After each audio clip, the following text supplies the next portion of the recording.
She texted me the address at 7:14 p.m. and said, "He's already there. Don't overthink it." I did not tell her that I had been overthinking it since Tuesday, when she first mentioned the blind date, or that I had already Googled the restaurant 3 times and memorized the exit closest to the parking lot. I just typed back on my way and drove there with my jaw locked the whole time, which is what I do when I am already planning my escape before I have even arrived somewhere. The restaurant was the kind of place that puts bread on the table before you ask, and keeps the lighting low enough that people look kinder than they are. I gave my name to the host, and he said, "Right this way," and I followed him through the room past tables of people deep in conversations that looked comfortable and easy, and nothing like what I was walking toward, and I saw the corner booth ahead, and I saw the back of a man's head, dark jacket, hands folded on the table, waiting. And something about the angle of his shoulders made something cold move through me, a recognition I could not place yet, the way you sometimes know a song by its first 3 notes before the melody has fully arrived. He turned around when I was 4 steps away. I stopped walking. His name was Daniel Cho, and he was the reason I had not slept well in 6 months. I will explain what I mean by that. Daniel Cho was the lead strategist at Harrow & Finch, which was the firm that had been quietly, methodically, infuriatingly eating our clients for the past 1.5 years. Not all of them, not even most of them, but the ones that hurt, the anchor accounts, the ones you build your quarterly projections around, the ones your managing director references by name when he talks about your future at the firm. Those were the ones Daniel Cho had been walking out of our building and into his. I had never met him in person. I had read his proposals. I had sat across from clients who quoted him back at me like I was supposed to find that useful. I had watched his name appear in competitive intelligence reports the way a storm system appears on radar, distant, then closer, then directly overhead, then past you and already at the next thing before you finished processing the damage. He was looking at me with the exact same expression I imagined I was wearing, which was the face of a person doing rapid calculations they did not expect to need at this particular moment on this particular evening. He said, "You're Maya." I said, "You're the reason Meridian Group left us." The couple at the next table looked up from their pasta. Daniel Cho said, very carefully, "I think we should sit down." I sat down because my legs made that decision before my brain could issue a competing instruction. The host materialized, left menus, vanished with the precise efficiency of someone who has read the room correctly. There was a moment of absolute silence between us, the kind that feels like the moment after a door slams but before the sound finishes traveling through the walls of the house. I said, "How do you know Priya?" He said, "Her husband went to school with my older brother. I've known her family for about 12 years. He paused. "How do you know Priya?" "We met in a kickboxing class 4 years ago," I said. "She has never once mentioned your name to me. Not once in 4 years. She has never once mentioned yours to me either," he said. And then, almost against his own intentions, one corner of his mouth moved, which suggests she either doesn't know what we do for a living, or she knows exactly what we do for a living. I looked at him directly. She knows. She came to my office last year when we were pitching Callaway Industries. She saw the whole competitive board on the wall. She sat in for 40 minutes and asked very specific questions about how we structure our opposition research. He was quiet for a moment. Then he said, "She sat in on a strategy session with me in November." He tilted his head slightly. "Callaway. We lost that one," I said. He did not say anything, which was its own kind of answer. "I know it was you," I said. "The proposal structure, the pricing architecture, the way they reframed the deliverables in the final scope. I've read enough of your work at this point that I can recognize the approach the way you'd recognize a person's handwriting across a room. He picked up his water glass. I could say the same thing about yours. That was not the sentence I had been expecting, and I felt it land somewhere slightly off-center from where I was prepared to receive it, in a way I did not have an immediate, clean response to. I reached for my own glass to give my hands something to do while I caught up with the conversation. The waiter arrived. We ordered without looking at the menus, which is what happens when you are too distracted to read, but too proud to admit it. I got the salmon. He got the risotto. The waiter disappeared. Daniel said, "Can I ask you something?" "You can ask," I said. "The Meridian Group presentation, the one before they moved to us. Do you know which slide lost them?" I felt my jaw tighten in the specific way it does when someone has accurately located an uncomfortable thing. That is a strange question to ask on a date. "This isn't really a date," he said. I think we established that in the first 90 seconds. He was right. Whatever this was, it occupied no existing category. Two people sitting across from each other in a low-lit restaurant with too much shared professional history and no script that had accounted for any of it. I said, "Slide 9.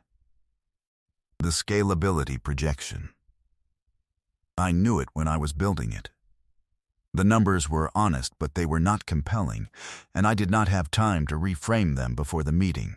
And I made the decision to present them anyway because I thought honesty would be enough. I looked at him. "You didn't know that?" "I didn't know the slide number," he said. But I knew there was a gap. When Meridian came to us, they told us they had felt uncertain about our competitors' growth modeling specifically. We built the entire proposal around that uncertainty. We made it the center of the document. I stared at him. "They told you what they were uncertain about when they came to you." "They do that," he said, "when they've already decided they're leaving." The exit conversation is usually disguised as a question. Someone asks about your methodology, or your team's credentials, or your pricing flexibility, and what they're actually doing is taking one last careful look at the door before they walk through it. I had known this in the abstract. I had even taught a version of it to junior consultants in a training session the previous spring, hearing it said plainly about a specific account, about a specific room I had sat in, and a specific loss I had carried home and turned over for weeks and never fully resolved, was different. It was like being handed a photograph of something you had only ever experienced as a feeling. I said, "That's ruthless." He said, "It's just true. The ruthlessness is in not seeing it while it's happening, and then not understanding why you lost." The bread arrived.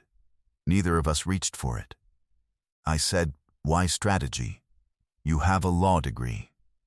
Priya mentioned it once, before she apparently decided to arrange a professional ambush and call it a blind date. He looked at me with something that was almost amusement. "She mentioned I had a law degree. She mentioned you were brilliant and a little intimidating," I said, which in Priya's vocabulary means she respects you more than she wants to admit out loud, because she finds genuine admiration embarrassing and prefers to express it indirectly. He considered this. I clerked for 2 years after law school. I was technically very good at it. I was also completely miserable in a way I could not explain to anyone who knew me, because from the outside it looked like exactly the success it was supposed to be. The work I actually wanted to do was the work the law firms were calling consultants in to do, so I made a lateral move that confused everyone who cared about me and never looked back.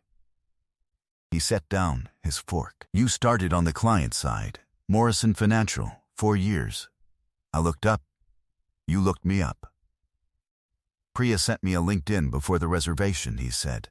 "I assume she sent you something too." "She sent me a photograph," I said. and the two words "trust me." No last name, no firm, no professional context of any kind. He laughed, a real one, not the managed version people use in conference rooms, and it changed his face in a way I had not anticipated. I looked back at my plate. "Morrison Financial," he said, returning to the thread. 4 years on the client side watching consultants come through the door, I said. I kept thinking I could do it better. So I left and discovered that thinking you can do something better and actually doing it better are two different experiences, with approximately a year of painful overlap between them, where you are wrong about both. I paused. I'm better at it now than I was with Meridian. I know, he said. Quietly, I looked up. The Callaway pitch, he said. I told my team afterward that whoever was leading the competing proposal had gotten significantly sharper since the last time we had crossed paths on an active account. The competitive analysis section specifically, the framing of their market position over the next 5 years, was some of the strongest work I had seen from your firm. He held my gaze. We still won, but the margin was smaller than it should have been, and it made me go back and understand why. I felt two things arrive at the same time and occupy the same space, which is an uncomfortable physical sensation. A kind of gratitude I had not been prepared to feel, and an irritation at feeling it toward him specifically. I said, "You are telling me we almost beat you and I didn't know. You almost beat us," he said. "And then your client quietly recruited one of your junior associates over the summer, and she came to work for us that fall. And she brought institutional knowledge about your methodology and your client relationships that we would not otherwise have had, and that is precisely why the margin looked the way it did, rather than being closer." The junior associate. I knew immediately who he meant. Her name settled in my chest before I said it, because I had been sad about losing her and genuinely confused about the timing, and I had turned it over privately for months without ever connecting it to what came after it. The exit conversation is usually disguised as a question. I put down my fork. "Her name was Joanna Park," I said. He did not confirm. He did not deny. I said, "She didn't leave because she wanted to leave. She was recruited." He said, carefully, "I can tell you that she reached out to us. What I cannot tell you is the full context of the conversation that preceded that reaching out." "The conversation that preceded it," I said, "was a performance review where she was told she was doing excellent work and the timing for a promotion was not right yet." Which was true, and was also, in retrospect, the worst possible way to tell someone who has options that they should choose to stay. Something settled in my chest that was not anger. More like recognition, the particular weight of a thing you already knew but had not yet been willing to look at directly. I did that review. I wrote the evaluation. I sat across the table from her and told her the honest thing in the wrong key, and she heard something else entirely, and I didn't know she had heard it until right now. He was very quiet for a moment. I said, "What did she hear?" He said, "I think she heard that the door wasn't open yet, that the room wasn't big enough for her at the current moment. And by the time we said the door was open, I said, she had already found another door and walked through it." He picked up his fork, set it back down. He said, "She's good. She has been excellent. I want you to know that, because I think you already know it, and I think it matters to you whether you'd admit that in this specific conversation or not." I said, "It matters. She talks about you," he said. Not competitively. More like the way people talk about the work that formed them, before they figured out who they were going to be. I looked at the table for a moment. The candle between us had burned to its halfway point. Outside the window, the street had gone quiet, with the particular quiet of a city past 9 on a weeknight, the evening pulling its energy inward, the surfaces of the street reflecting light without making any of their own.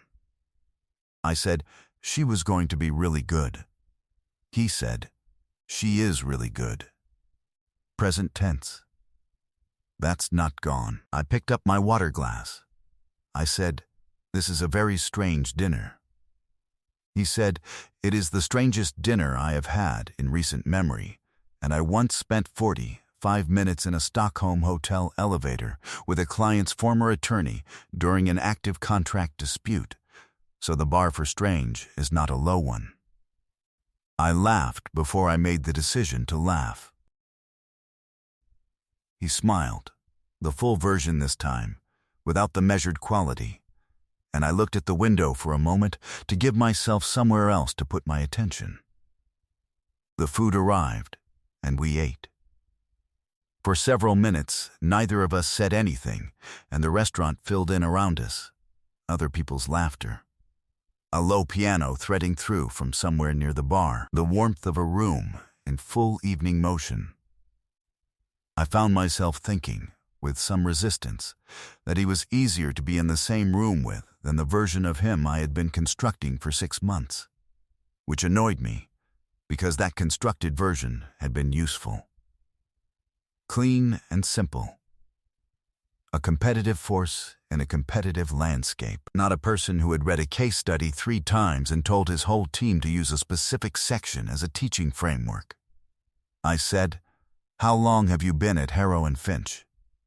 7 years, he said. Partner for 3, which is also approximately the moment the industry stopped being the industry I had joined, because the accounts we are all competing for now did not exist in the same form 7 years ago. He looked at me. You've been at Denning Group 6 years, senior director as of last year. After Henderson, I said, to see if he would confirm it.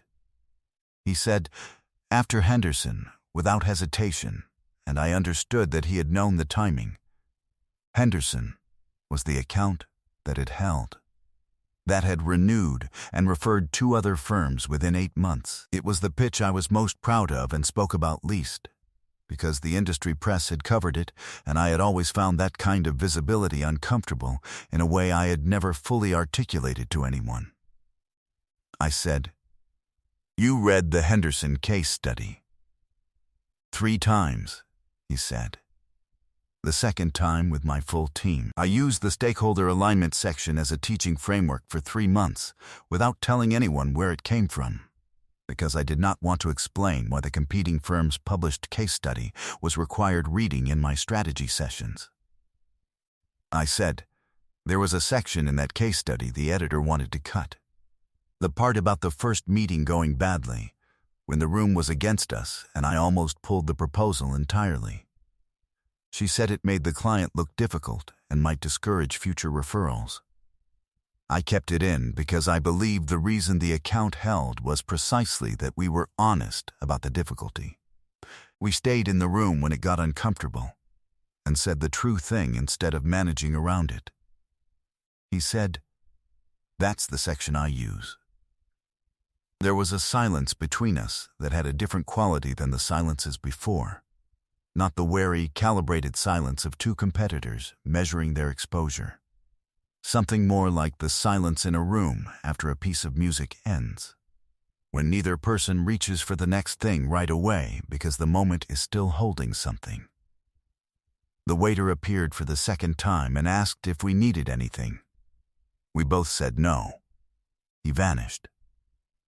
Daniel said, can I ask you something else? You've already asked me 2 things, I said. I'm going to ask a third, he said.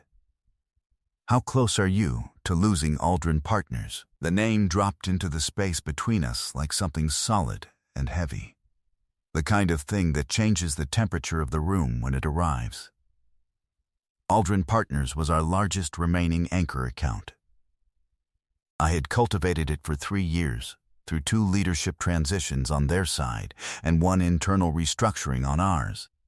through 3 consecutive renewal cycles, each harder than the last, and each one holding.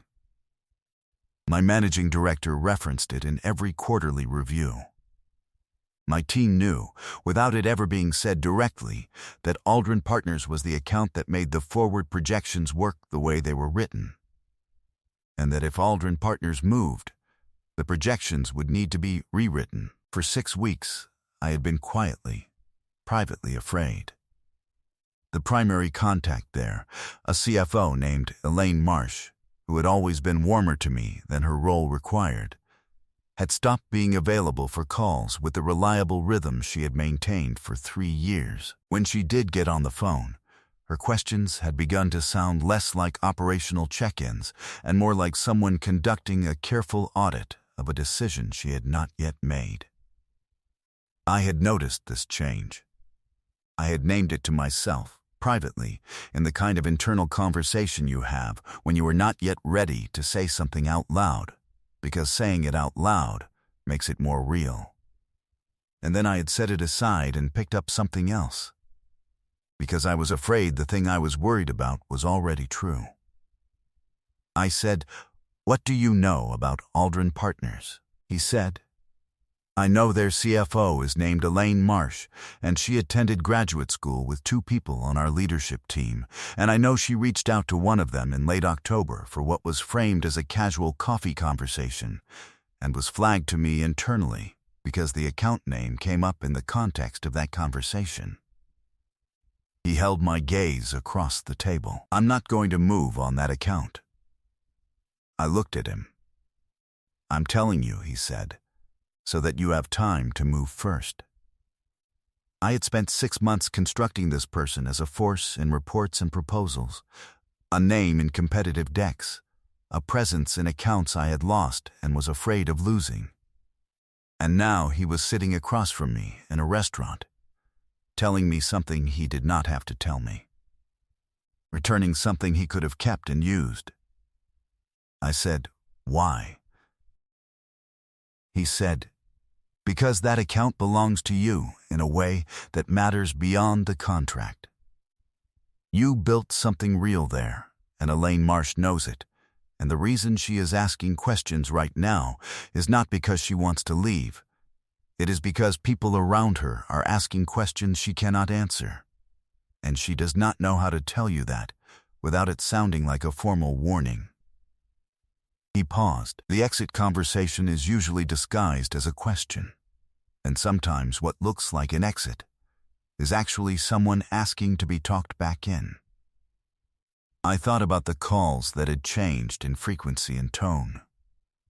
I thought about how I had noticed and named it privately, and then set it aside, because looking at it directly felt too much like acknowledging that the thing I feared was already happening.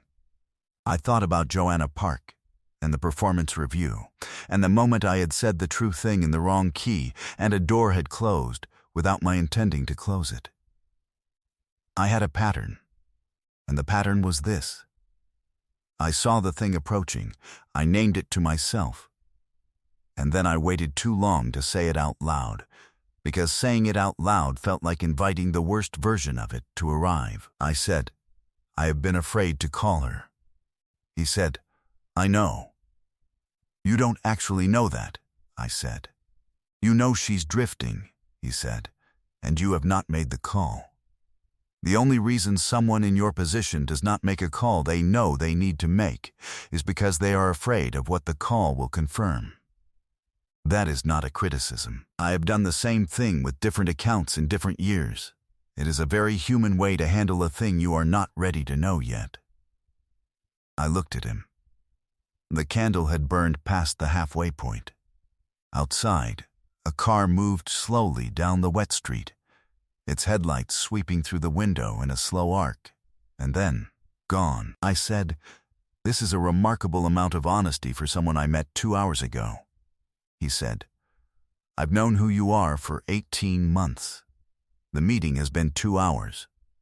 The context is considerably longer than that."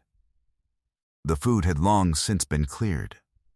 The waiter appeared for the 3rd time, apologetically, and mentioned that the kitchen was closing. We looked around, and found we were the last table still occupied in the restaurant. We looked at each other across the candle that had nearly burned down. We put on our coats. He settled the check before I could begin the negotiation about splitting it, which I filed away without commenting on. Outside, the air had turned from cool to cold while we were inside, and the street had that particular late weeknight stillness. The city's energy pulled inward somewhere, leaving only surfaces and reflected light. He walked with me to my car on the block behind the restaurant. We stopped at the driver's side door, and neither of us said anything immediately. A taxi moved through the intersection ahead, its light on, and nobody inside it. He said, "Call Elaine Marsh tomorrow morning." I said, "I know." "Not about the contract," he said. "Not about renewal terms or deliverables or anything with a number attached to it. Call her the way you'd call someone you've known for 3 years and wanted to check in with as a person, not as an account." I said, "I know." "You know," he said, "but you've been not doing it for 6 weeks, which means something has been in the way.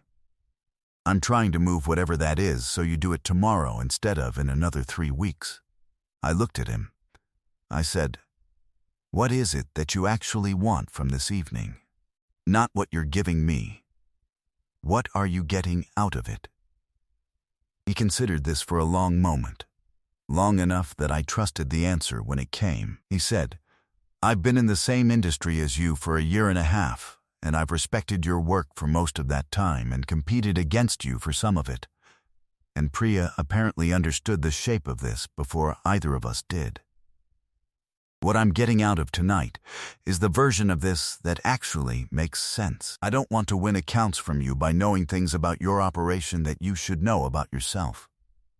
That's not the kind of work I want to be doing, and it's not the kind of competitor I want to be." I said, "That is a very precise thing to know about yourself." "It took me longer to figure out than I'm comfortable admitting," he said. We stood in the cold for another moment. He said, "I want to do this again. Different restaurant. No competitive intelligence and no client crisis revelations in the middle of the risotto." I said, "I don't think we get to not have the professional history." "No," he said, "but we could build more of it before we sit down again. So there's more to talk about and less to be careful around." I looked at him. I said, "That is possibly the most competitive framing of a second date request I have ever heard from anyone." He said, "You were going to notice it anyway." I decided I would rather own it than have you notice it alone on the drive home and wonder if I knew you would notice it. He was right. That was precisely the sequence that had been waiting for me in the car. I had no good response to having the sequence named and preempted, other than recognizing it, which I did. I drove home with the heat on and the radio off. That is what I do when I am thinking about something I am not ready to stop thinking about. When I want the thought to run to its natural end, without interruption. The streets were empty enough that I made every light from the restaurant to my building, which felt like a small accommodation from a city that is not generally in the business of making accommodations. I thought about the evening in its parts. I thought about a man turning around in a corner booth, and the cold thing that moved through me before I understood what I was looking at. I thought about Joanna Park and the exact way I had told her the truth in the wrong key, the door that had closed with me on the wrong side of it, without my meaning to close it. I thought about slide 9, the honest numbers that were not compelling, the decision I had made to present them anyway, because I had believed that honesty would be enough, and found out that honesty presented in the wrong frame is just a different kind of gap. I thought about Elaine Marsh and the calls that had changed, and the audit quality questions that had begun appearing in what used to be routine conversations. I thought about what it means to see something approaching and name it to yourself, and then wait too long to say it out loud, because saying it out loud feels like the confirmation of the thing you are afraid of. I thought about the pattern of that, how it had shown up with Joanna Park and with Meridian Group, and now with Aldrin Partners, and how it was not a strategic failure, it was a personal one. The specific failure of someone who is very good at seeing the truth and still finds ways to delay living inside it. I set my alarm 30 minutes earlier than usual and went to sleep with the window open. I called Elaine Marsh at 8 the next morning from my car in the parking garage before the building had come to full life around me. I said I was not calling about anything specific. I said I had been thinking about her and wanted to check in properly, not through the usual channels, not as an account manager to a primary client contact, but as one person who had known another for 3 years and wanted to know how she was actually doing. She was quiet for a moment. In that particular silence, I heard something I recognized, the quality of pause when someone has been waiting for a call they were afraid they would not receive. She said, "Maya, I was thinking about you last week. I was going to reach out, but I didn't know how to begin the conversation." I said, "Begin wherever it's true. Start there and just say it." She said, "I want to stay. I want the relationship to stay the way it has been. But there are conversations happening around me that I am not part of, and there are people in my organization asking questions that I cannot answer. And I have been sitting in meetings for 6 weeks, watching the ground shift underneath me and not knowing how to tell you without it sounding like I am delivering an ultimatum when what I actually want is for someone to help me understand what is happening and whether we can address it before it becomes something we cannot address." The exit conversation is usually disguised as a question. But sometimes, when the right call comes at the right moment, it is not disguised at all. Sometimes it is just a person saying the real thing because someone finally created the space large enough to hold it. I said, "Tell me everything. Start from the beginning." It took 45 minutes. I filled 3 pages of notes in the notebook I keep on my passenger seat. By the end of the call, I had a second call scheduled for the following Monday, a clear map of which internal stakeholders had been asking which questions and what was underneath those questions, and a path forward that was not about numbers, but about relationships that had drifted and needed deliberate tending, about conversations that had been deferred and needed to happen now, about the version of account work that is not efficiency but presence. The reason someone stays not because the deliverables are technically excellent, but because they believe the person managing the relationship genuinely understands that their future is worth getting right. I texted Daniel at 11:17. I said, "Called Elaine Marsh this morning." He responded at 11:22. He said, "And," I typed, "there's a path." It was a relationship problem. The numbers were never in question. The people around her needed to feel seen in a way that had quietly stopped happening, and nobody had named it directly until this morning. He responded, "It's always a relationship problem. The numbers are just where the relationship problem surfaces first, because numbers are easier to point at than feelings." I read that sentence twice. I thought about slide 9. The numbers had been honest. The numbers had been fine. It was never the numbers. It was the relationship beneath the numbers, asking a question I had not yet learned to hear. I typed, "You should probably charge for that." He typed, "Maybe I will invoice you over dinner." I put my phone down. I picked it back up. I typed, "Thursday."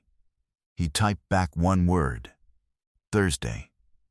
I have thought, in the weeks since that evening, about what Priya actually knew when she made that reservation and did not tell either of us who was sitting in the other seat. I have thought about whether it was calculated or instinctive, or simply the particular gift of someone who knows you well enough to see the shape of what you are missing before you have named it yourself. She called me the afternoon after the dinner and said simply, "Well, I told her it was complicated. She said, "The best things always are. That is how you know they are not something you invented." I did not confirm that she was right, because she is already dangerously confident in her instincts and does not need additional evidence. But she was right. Here is what I know now that I did not know before that dinner. I know that the person you have been tracking in competitive reports, the name in the proposals, and the architecture in the decks, the presence you have been one step behind for a year and a half, can be someone who has also been tracking you.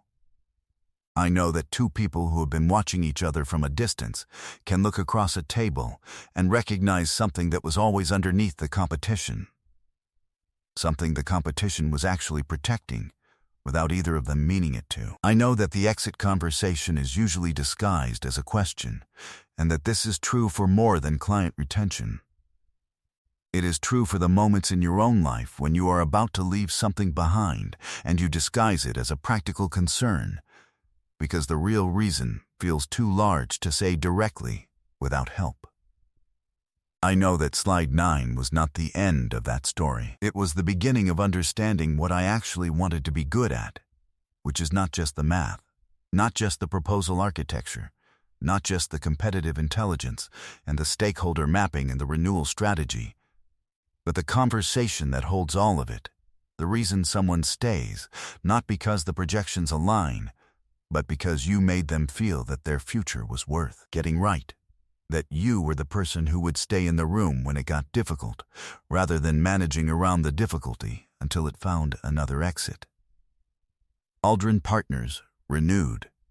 The contract was signed 6 weeks after that dinner, on a Thursday, the same Thursday, as it happened, that Daniel and I met at a different restaurant with lower stakes and better bread, and a conversation that ran just as long for entirely different reasons. I texted him a photograph of the signed contract page with nothing else attached to it. He sent back, "Congratulations. You earned that one the right way."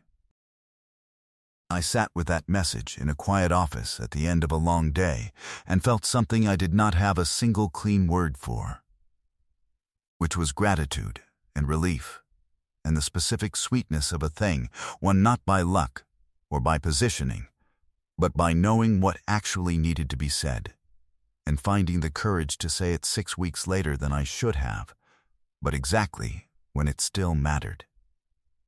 Priya wants full credit. I am not giving it to her. But I will give her this much.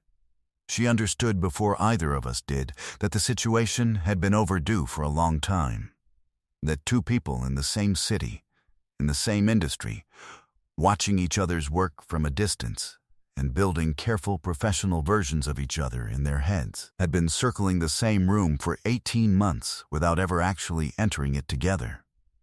She put us both in the room at the same time and called it a blind date and waited by her phone. What we did once we were inside it, the honesty, the recognition, the moment I looked across a table at a man I had been measuring myself against for a year and a half and saw someone I actually wanted to know in the full version rather than the competitive one. That was ours, and it required the thing that the professional versions of both of us had been very careful not to need, which was the willingness to stay in the room when it got uncomfortable and say the true thing plainly without managing around it first. Have you ever looked across a room and recognized someone who had been watching you from a distance, not as a threat, but as the person who understood exactly what you were trying to do and why it mattered to you? Have you ever had a moment where the thing you were most afraid to know turned out to be the thing that opened every door you had been too careful to knock on?